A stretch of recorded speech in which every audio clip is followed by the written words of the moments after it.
Welcome to a little cup of tea and physics. The purpose of this video is to establish my credibility when I make the extraordinary claim that I understand how the universe works. So I have a software background. From 1986 to 1996, I worked at Microsoft. I was a kernel developer on OS 2. This is OS 2 1.0. During OS 2 2.0, I rewrote the thread scheduler. During 1.0, I worked on DOS ptrace. I was a tasking component kind of guy. Well, after OS 2 ended, the next thing I got to work on was I was assigned the Windows 90, the FAT32 file system for what would later become Windows 95. This is my copy of MS-DOS that I just read. But I didn't get to do FAT32. Gordon Letwin wanted to do that. So I ended up doing the CD-ROM file system for Windows 95. And that was a pretty great achievement. The next thing I worked on, or actually as I was wrapping up Windows 95, is DVD. I was a DVD architect for Microsoft.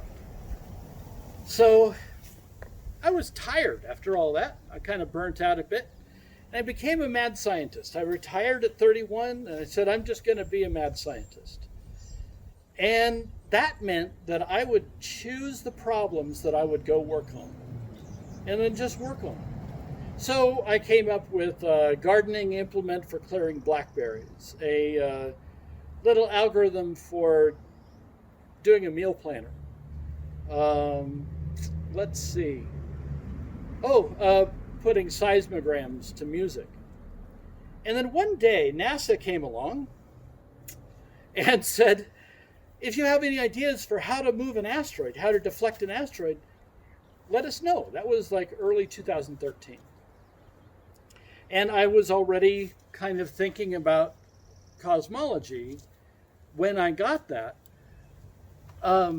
idea for how to deflect an asteroid. So the thing I worked on for deflecting an asteroid was called an enhanced gravity tractor. Now, the way a gravity tractor works is it's a spacecraft that hovers in front of an asteroid, and it couples to the asteroid via gravity so that the weight of the craft over the asteroid equals the thrust of the craft. If it thrusts more, it flies away. If it doesn't thrust enough, it falls down. So thrust equals weight. And that got me to thinking that, gosh, this is really depending on the equivalence principle that says gravitational mass and inertial mass are really the same thing. Somehow they're equivalent, but nobody knows how that works.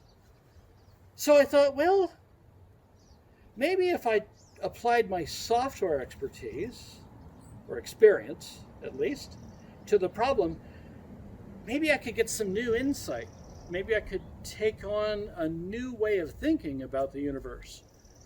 So I got to work on that. I started exploring it. And so I eventually picked up my volume 1 here. Let's see, it's called Threads of Reality. Started on November 11th, 2015. Forward. I am absolutely certain that I am wrong about this. The trouble is that I have not yet found the nature of my misconception. Perhaps you can find it so that it may be discarded. Thanks. So, the most important lesson is about science itself. Science is the search for our misconceptions so that we may discard them. And it seems like we probably have some kind of misconception going on about gravity because things don't quite work out just right. So I got to work. I started just writing down ideas, investigating things, trying things out. And I got to the end of this first volume and I thought, well, that was pretty good. That was actually working out fairly well. So I ended that first manuscript August 17, 2018. So that was a couple years' work.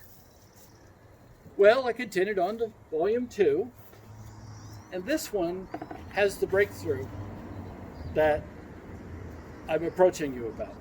The breakthrough occurred in volume 2 on page 67. It's right there. It's right there. There's something very simple that I discovered.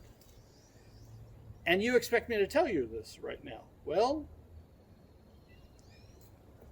not yet. We'll get there. Anyway, I went through volume 2 and I thought, wow, maybe I have something here. So I ended up writing volume 3. And volume 3, that one started April 3rd, 2019. And at the end of it are a bunch of claims, a bunch of green check marks, things I checked out that seem to work. All of these have green check marks, except for one. The one thing with a red X on it is I still don't know why alpha is why alpha is 1 over 137. Here we go. Postulate of causality, postulate of relativity, postulate of context, postulate of complexity, Newtonian physics and Galilean relativity, degenerate cases. Michelson-Morley experiment, the equivalence principle, Newtonian gravitation, Gauss's law for gravitation, Lorentz transform, special relativity, general relativity, a new one called meta-relativity.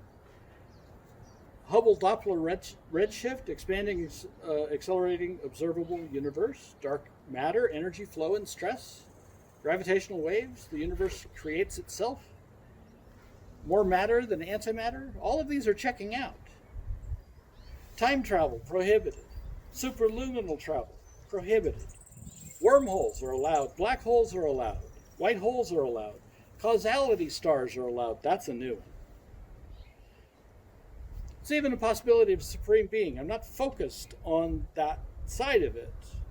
So what I say there is the possibility of a supreme being is allowed, but unnecessary. So neither restricted, neither excluded, nor required. Let's see, it's based on scientific observations. It's a simple model of everything. Plenty of work remains for others to do. Monstrous moonshine checks out. Geometric foundation, it's dual to algebra. ADS-CFT resemblance, string theory resemblance, quantum gravity resemblance, Higgs mechanism resemblance, holographic principle resemblance. Whew. That was volume 3, so I just kept writing. I got volume 4, volume 5, volume 6, volume 7, ouch, volume 8, let's see, volume 9, check the date, July 3rd, 2019, volume A. You can tell I've done hexadecimal, right? Well, that was A prime, this is A. Volume B. Volume C. Volume D. Volume E. I stopped lettering it. Volume F. All of these have actual writing in them. G. H, I, J, K. That's my credibility. That says, and this says, that I'm telling the truth.